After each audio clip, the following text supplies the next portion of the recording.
What's going on, everybody, man? We back with a special live video, man. I know it's been a minute since I've done one of these live ones. So we want to talk about what's going on with LeVar Ball, what's going on with his prognostications of his boys going to the Clippers. And I figured, who better to bring up than the man himself? That is one AB the Hero. Sir, what's going on, man? I think you're on mute, brother. All right, my fault, man. Thank you for having me on, man. I appreciate it. I'm definitely excited to talk about this with you, man, for sure. There you go. So for y'all who've been hiding under the rock, man, listen, man, AB the Hero has been around the Ball family since been pimping. We talking 2017-ish. It's been a minute. So if anybody know, AB knows. So I wanted, to give again. I told you we practice over here is authenticity. I got to bring in a guy who I know knows what he's speaking about to give you guys insight. So all I ask is a like, man. Hit the like button and we're going to hop into it, man. Straight up. Salute, Rap God. Salute, my guy, Pat Okafor. Good to see y'all. All right, so let's do it, man. So, and last but not least, shout out to my guy, Flight Sports TV, man. I just got off the phone with him a second ago texting. So, hey, shout out to Flight. Y'all hit that like button. So, all right, so let's talk about it, AB. So, LeVar Ball, in true LeVar Ball fashion, has sent waves through the hoop community, because the finals, not quite your classic finals. I know your Pacers kind of taking the L. Yeah. We still got time. We're going game 7. Hey, it's best of 7, man, not best of 6. Yeah. It's the cardiac Pacers. We just trying to make it. We not only do we come back from down in the game, but we're gonna do that in the whole series. You know what I'm saying? So we got it. Game 7, we're gonna take it. Hey, well, if it don't, somebody gonna clip this, and then you gotta deal with it later. So that's all good. It is what it is. So yeah, again, in the sports world, not your classic matchups. So there's a lot of space for other conversation to creep in. And as we've seen with LeVar Ball, have his, again, putting a statement out there like only LeVar Ball can do, talks about his aspirations for his sons to play together for the Clippers. Now, AB, you being, again, the best person I can, talk about this subject, not name Ball Facts. What is your initial reaction when you heard about, LeVar's statement?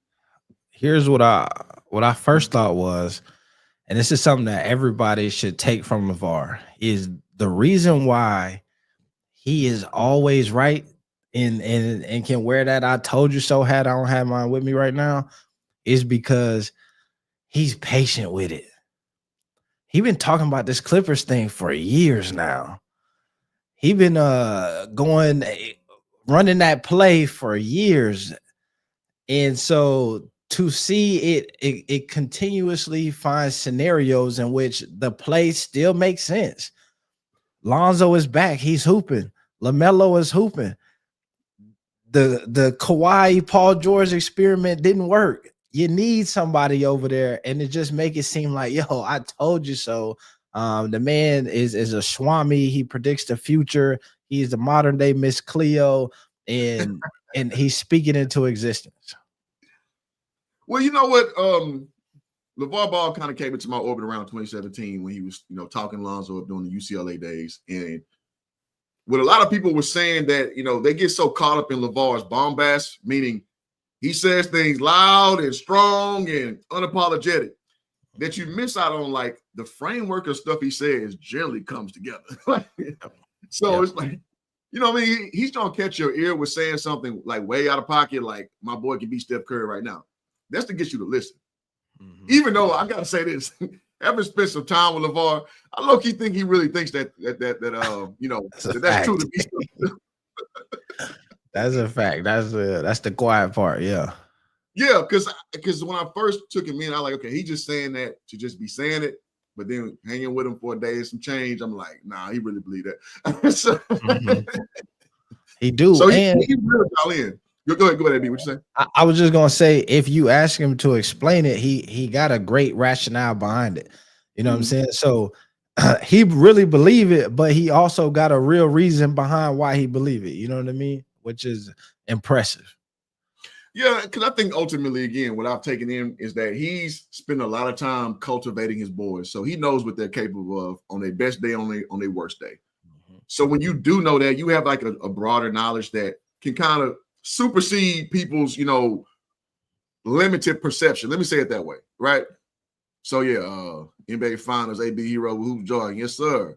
So let's move it forward. So he's actually put some media content out there that's got people a buzz, and like people like myself have reposted it, and they've done exceptionally well on certain platforms. So I want to go over a few of the videos we did, and I want to get AB's reaction being on the inside for the Thomas, that you've been doing that, and my perspective from what I view from my outer looking in lenses, and we can go from there, man. Shout out to Andrew, two of my favorite content creators. Salute to you both, man. Salute, bro. Yeah. Good to see you, man. Good to see you. All right, so without further ado, let's go into video number 1. Yeah, these are always fun.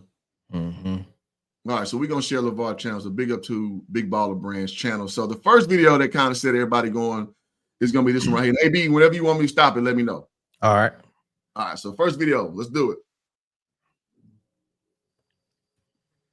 Okay, hold on. Listen to me. I'm making it very easy. Everybody trying to go out and make these trades. Hey, Melo should be over here. Melo should be over here. I don't care where you put Melo.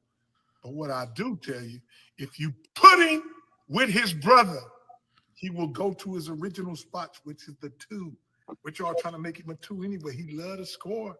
But the only person he'll move over from the 1 spot is his brother Lonzo. Get Lonzo and Melo and Jello. Can't nobody beat my 3 boys playing fast. Guess Can you pause it? Yeah. Yes, sir. What you got? This is what I feel like if somebody wrote a book on persuasive speak, he got it. He set you up with that, right? Yeah. Listen to me.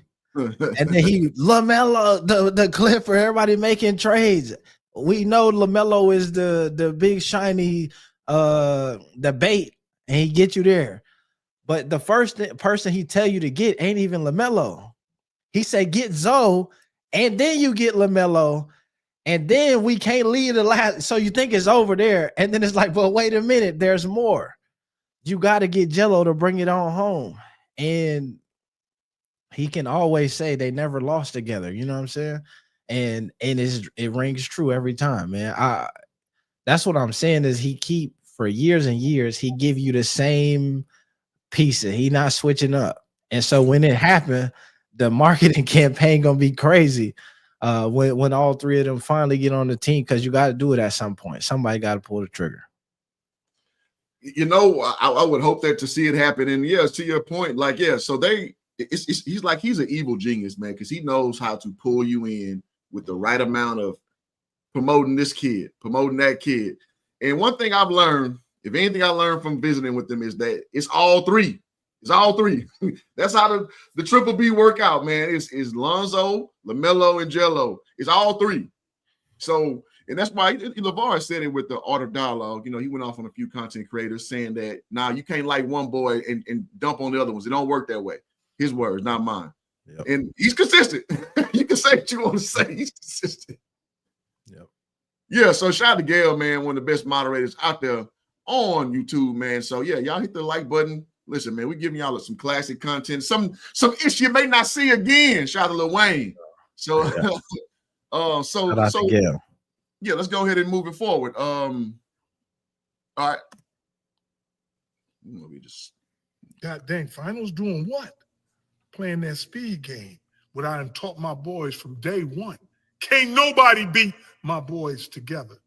And let me stop that right here now. So some people can say that, yeah, you can say that now, LeVar, playing up tempo because everybody doing it. But if we keeping it real, way back in 2017, that's 8 years ago, y'all. Mm-hmm. That's a long time ago. He been saying this thing, like to AB's point, he been preaching this same gospel for 8 years now. And the game is kind of morphed away from the big 3, star-studded stacking, to playing up tempo with young guys thing, which is a problem with my Lakers, but that's a whole other deal for another day. So it's funny how the talk that he was saying was kind of taboo 8 years ago. Now it's kind of aging like fine wine. What you think, AB? Man, I agree, man. The one thing that you notice when you look at the Ball Brothers games and the things that people always say, wow, I can't believe they do that, is push that pace, push the ball up, the lead pass up court. It's the intangible things that he been teaching them since a kid is the reason why when Halliburton is playing like not like he did that last game, but when he's playing at his best, he's doing the stuff that LeVar has been saying, like, yo, this is what I want y'all to do. Get out and run. The point guard grabbed the board and then he passing it up front. So, yeah, he's been talking about it for a long time. In a way that, and I don't want to glaze too much, but the man is a savant, man. He deserved the credit, man. Yeah, I mean, because listen, man, some of his takes are like kind of out there, as we know, but some of his takes are like what I would call slow burns. Whereas you may not see the frame, again, see the end result, but he give you the gems of the framework of how he thinks. And again, does some of them come to fruition? No. Like he said, the Lakers gonna win a championship. They draft my boy. It didn't happen. But then again, you only gave him, 2.5 seasons to actually work with, right? So when you kind of put things in totality, you saw Lonzo develop into the player he is now, which is, for the Bulls. I seen a lot of Bulls fans come around from whereas they didn't really want the show that is Lonzo attached to LeVar, to seeing that Lonzo is a solid point guard. It is a big drop-off when he's on the court and when he's not, because he can shoot the ball. Now, you guys look, don't trust my line mouth. Go look him up. His shooting percentage since like 2020 been like top third of the NBA. When the story the first year was he can't shoot at all, right? Yep. So Lonzo, again, not having the same explosiveness, he's showing that if you can get him in your program, he's like, let me put it this way. He's like a guy who can get everybody together. We call those glue guys at the next level. Now, will he be a superstar like it first started? Probably not. But a glue guy can come in, can change the culture, can move the ball around, like you mentioned, getting the ball up early, right? And get guys involved, get them to score in their scoring pockets. And I think that that's something that slowly people are starting to find out about Lonzo. For sure. Did you see that clip from DeMar DeRozan? He was on somebody's podcast, maybe Jeff Teague's or one of these NBA players' podcasts. And he was talking about that time where, it was Run Your Race. That's the name of the podcast. And so he was talking about that period of time when Lonzo was playing with them and they were the number one team in the East. And I remember vividly having discussions with people at that time, to your point about Chicago fans not really understanding what was happening and being turned off a little bit. But they were talking so much about how Lonzo, Caruso, and Kobe White is really all they needed. And what Lonzo was bringing was cool, but it wasn't what was it wasn't what was actually fueling that whole engine. And DeMar DeRozan recently said completely opposite. He said Lonzo, I was so impressed with Lonzo. He did things that I never had a point guard do. He compared him to Kyle Lowry, and he said, I'm used to my point guard talking and doing all of this. Lonzo, he was like, we was playing maybe it was the Knicks at the time, Julius Randle, and Julius Randle was cooking him. He said, Lonzo said, I got Julius the rest of the game. Locked him up. And he just said when he left, when he got hurt, it killed their team. They couldn't come back. All of the dudes who was coming off the bench, who was playing, who everybody thought was like the actual glue guys, was not the glue, man. They was melting the glue. And what's funny? Those are kind of stories that don't get reported about Zoe, because like now people have kind of made their mind up. Either you're kind of seeing his career on through, or you're going to be like, well, he was when LeVar said he was going to be when he played for the Lakers. It's pretty much no in between. And it's unfortunate because guys like DeRozan can sit there and tell you, that, listen, he just is a different guy. And if you play basketball like that, man, nothing's better than a point guard who can command control of the game. Whether that's I'm going to step up on defense, I'm going to give you the ball in your scoring pocket, I'm going to make things more comfortable for you, even if it sacrifices my personal stats. That's something that doesn't get talked about in these hoop spaces. It's just all about, what's the box score say? How many numbers you put up? It's like, no, it's a game within a game. It really is, man. So, I didn't even know about that, but I know that about Zoe because that's how I've always taken him. Okay, so all right, so let's finish up this one, and then we get to the next one, and we can. So the Clippers Bring them goddamn ball boys home and let's go get this championship and quit messing around. All you fans who want a championship back in LA, yes, whole new arena with the ball boys, who ain't gonna come watch that show? I guarantee. Yes, you got Oklahoma picking up full court. Yeah, why? Man, my boys been picking up full court all their life together. They can't do it by themselves. But if you want a championship, Boma, I'm talking to you. Go get them ball boys and let's ball. I only can tell you once. That's how it's going down. Trust me, they stealing all my style, how they winning this championship. You want championships? Get the ball boys, let them play fast and press. And they're guaranteed to get a win. They only good all together. There you go with the dramatic pause at the end. Showman, true showman, the greatest showman. Man, on him in the flesh. So, okay. So again, he touched on a few things, talking about playing fast, pressing. Because again, 7 years ago, like nobody, beside Pat Bev, nobody picking up at 94 feet, right? The game was more slower, more plotting rather.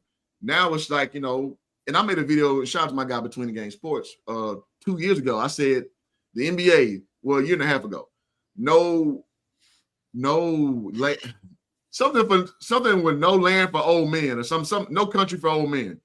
And the whole point of the videos we were talking about, like this legacy style of play is about to be on the way out. And we referenced about Oklahoma City at the time. This is 2023. And we said like the things that you're getting used to with basketball are changing. This game is speeding up. Threes are going to be at the premium. So it's good to see a year and a half ago that take is you know, well, year and a half down the line, it's aging like fine wine. Yep. Because listen, man, you can be old like me. I'm 41. I'll be 42 in about 5 months. I don't want to say a few months. Damn, I'm going to age myself too much. But it's hard for us to take in the new style. And it's just, listen, man, it don't matter what I want. It don't matter what AB want. It's about what reality is. And that's where reality is. What you got, AB? Yeah, it's hard to take in a new style for a lot of people. However, the game is changing, right? The analytics, the deep dives, the ability that we have to track, how much you run on the court, the biometrics, all of that stuff is changing the game. And I remember many moons ago, LeVar used to talk about it like we got Ferraris, you know what I'm saying? And they running Hondas. And them Hondas, they reliable to a point, but they can't keep up with the Ferrari. You know what I'm saying? Like, what you gonna do? And so, if you really think about what was happening with those dudes, they always played up. So they always played the older guys and ran them out the gym. And so you're starting to see that, you know what I'm saying, continue to happen with the NBA and really having those dudes on the way out, not be able to keep up with a lot of what's happening with these younger dudes. And here's a slightly off topic, but I imagine that if you look at a lot of the guys who are in the league now, I bet you that they were all fans of what the Ball brothers was doing 7-8 years ago, right? And so watching them play and wanting to incorporate that into some of their games, I imagine has kind of matriculated down to what we see on the court today as well. Yeah, absolutely. Again, I keep setting the backdrop properly because 7 years ago, this was not the talk of the NBA. Yep. It was not the talk at all. And now we've seen the game has morphed. You know, I made another video talking about all those missed shots from the Celtics, where it's like 50 some odd missed threes or something. I was just like, that's unheard of back in the day. Right. So yeah, the game has changed. And shout out to the Pope. Good to see you. Shout out to FYF as well, man. Good to see y'all. Good to see y'all. FYF say AB said he said AB finally out of hibernation. Facts. Yeah. I got to, man. I'm in Indy. Indy is the mecca of basketball right now. So I gotta come out. You know what I'm saying? We got Caitlin and we got Halliburton. We got the Pacers going. We gotta everybody inspired around the city. You know what I'm saying? So I'm back. I'm back in the streets. Yeah, straight up. Okay, so the next video we're gonna segment to is showing that. Now, listen, to put things in proper perspective, I would say about 5 years ago, you didn't see a lot of the boys together publicly, right? you haven't seen LaMelo, and by the boys, I mean mostly LaMelo and Lonzo together, because there's been a little bit of conflicting. I guess. See, again, I'm not trying to speak as I know the inside, but from the optically, it looks like LaMelo got his thing going on, trying to ascend his own path, and Lonzo kind of had this little reclamation process or process going on. But now it seems like they are together doing that thing collaboratively. And we're gonna look at the video. And AB, I want you to give your background on the actual, place that they actually are playing basketball in, to see that, where the progression has come as a family, right? All right. So with that being said, we're gonna play the second video and we're gonna share some thoughts on that. And y'all hit the like button, man. See, we about 20 deep. Hit the like button. Let's do that. Hit the like. Hit the like one time for the one time. All right, let's get it. Homegrown. Come on now. We right here. We right here. Getting down. Yes. The big ballers pit. The ballers stay. Guess where we at? It's how we get down. Nobody got their own gym like that. And ball boys is different. Always working on their game. Always working on their game and having fun.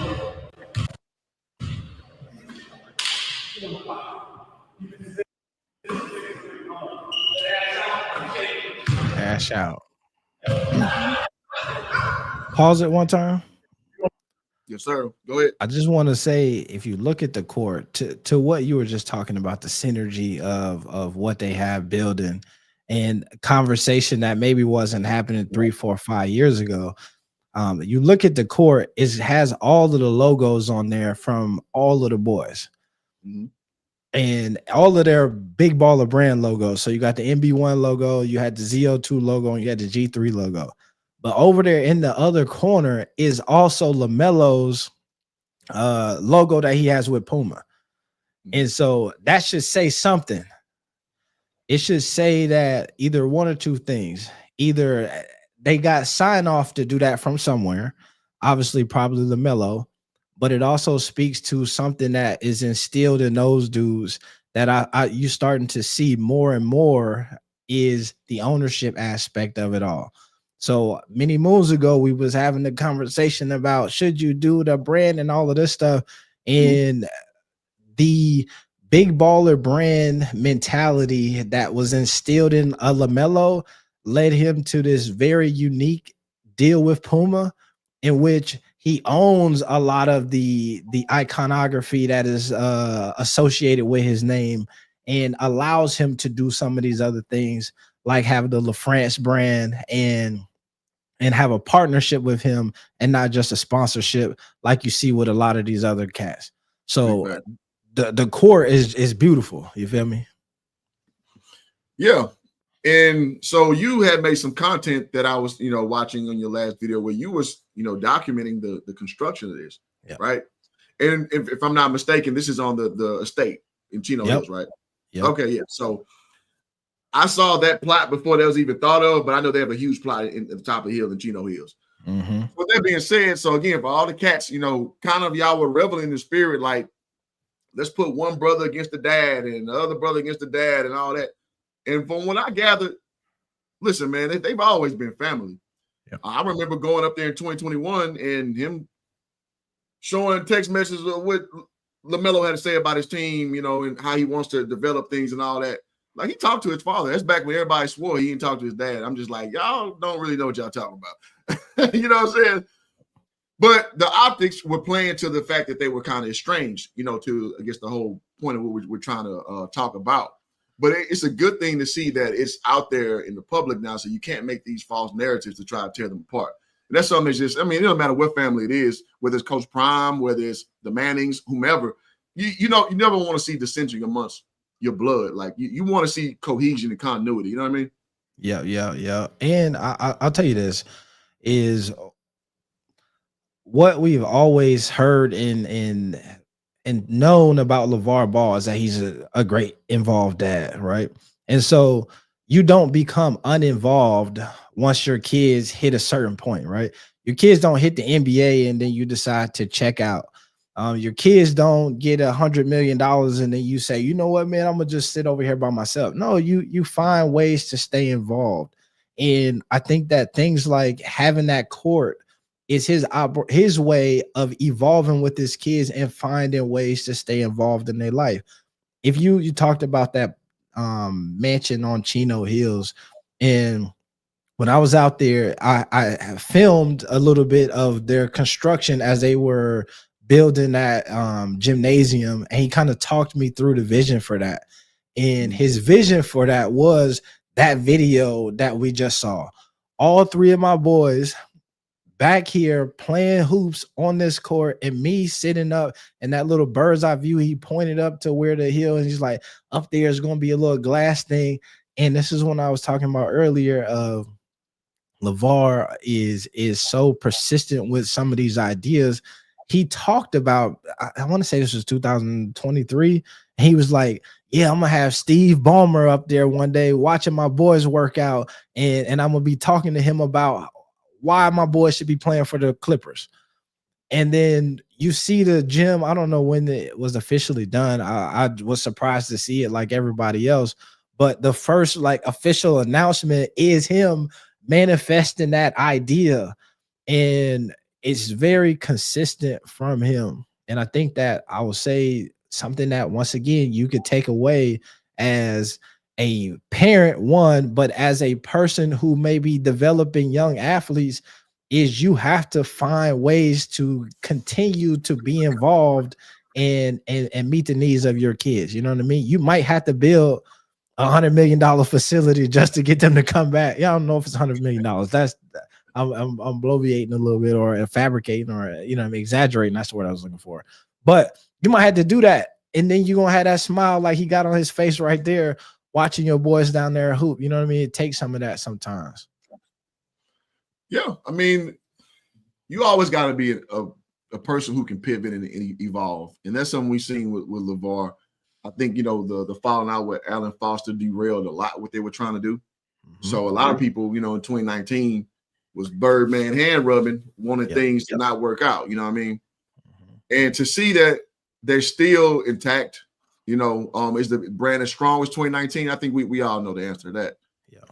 But reality is that the family unit is stronger than anything that you put out for public consumption, as far as branding and apparel and what have you. So in some ways, can some people still revel in that? Yeah.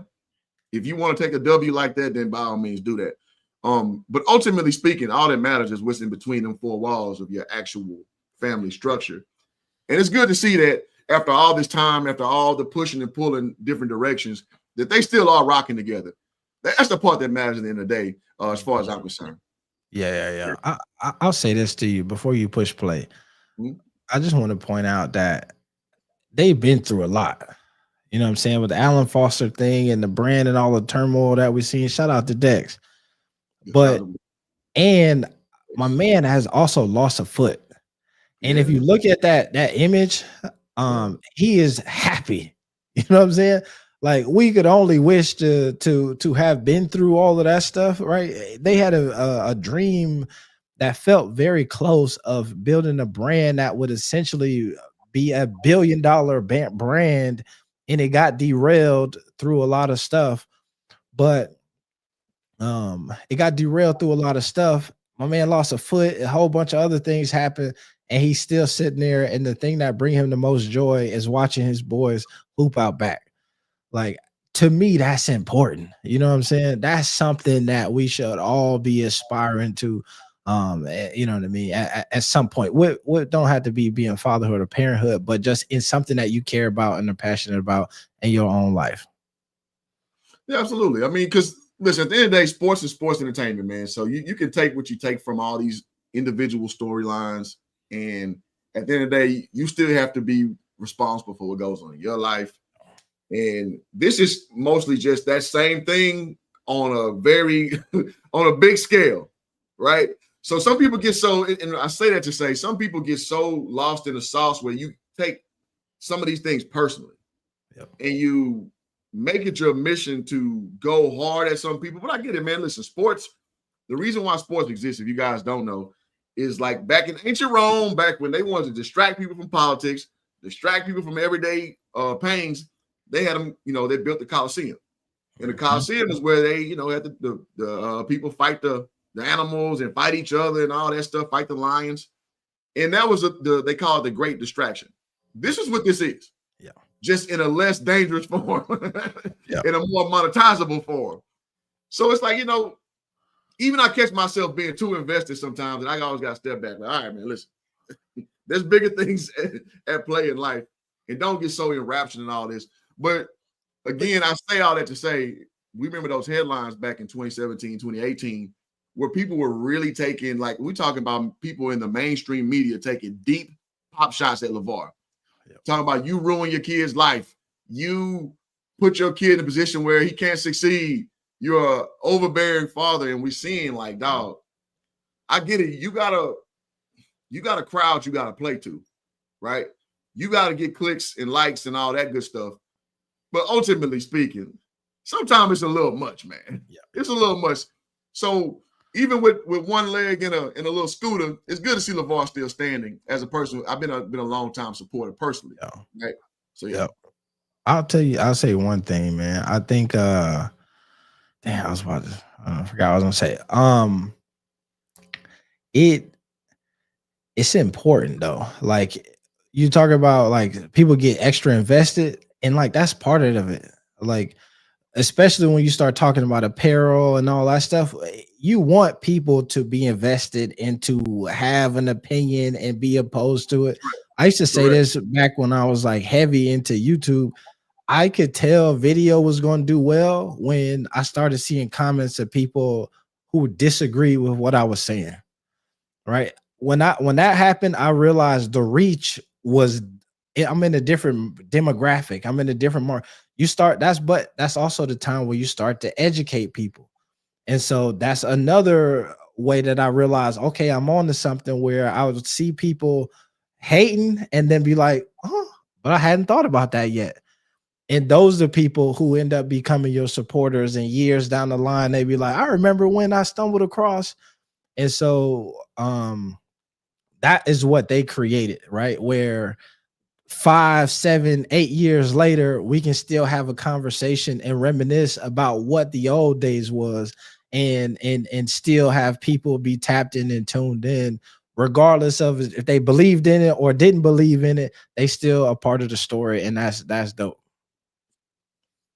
Yeah, and that's why I'm at on it, man. And so to kind of land the plane on what's going on, so we're seeing the progression. Like, so we're seeing that, like, right now, LeVar is saying that, yo, I want my kids on Clippers. And whether you believe it or not, we were just kind of laying out. I see Pope's kind of asking what's new. We kind of let in with that. We were talking about that, he seemed to be doubling, tripling down on his notion that his boys can basically meet up and play for the Clippers. Now, logistically, that's for people way smarter than me and AB to parse out. And if the Clippers even have any interest to even do that, right? But we're just saying that this is a very interesting headline that's kind of broken the noise, as they say. So we're just kind of exploring the idea of that actually happening. You know what's funny about that question? What's new is like actually nothing. You know what I'm saying? It's the same conversation. We've been talking about going to the all my boys playing on the same team together, bring them home to LA. We would have, you know what I mean? Like, the difference is, before it was the Lakers, this time it's the Clippers, but that's been a conversation that's been happening for a while. It's just, there's a time in which people thought that it was impossible, and it's starting to creep up where it's like, damn, could that actually be possible? Right. Because again, it's been a little dormant going on that side of the world. And so we're just kind of saying that, okay, there's some ripples going back around with an interesting discussion piece about, possibly meeting up for the Clippers. Again, we know there's a lot of parts that got to move that they have no control over, but we're just kind of exploring the idea of seeing that could there be some validity to it. That's it. Yeah. So yeah, man. So I think we got it there. Man, bro. Yeah, I feel like we ain't finished the video, but it is. If you watch that video or you go find it, one thing that you'll see, and you've been talking about this, is you see them hanging out with each other in a way that feels like 2017 again. You know what I mean? Like them on Vine, kicking it, just having a good time, being silly and stupid, and make it feel like, yo, this shit might be real. You know what I mean? So that's dope. Yeah, it's kind of what the word you used was synergy. So we're kind of seeing that something that we haven't seen in a while, and that's something that's very noticeable.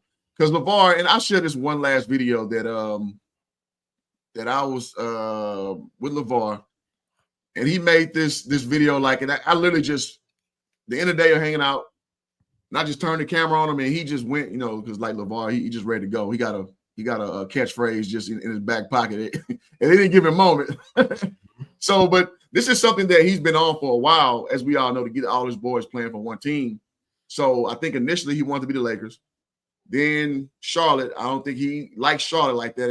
If I just kind of just give him my own personal opinion, but it seems like he's pivoted now. But I want to play this video from when he was actually one. From the way I took it in, he wanted this to happen in Charlotte. So let's check this out real quick.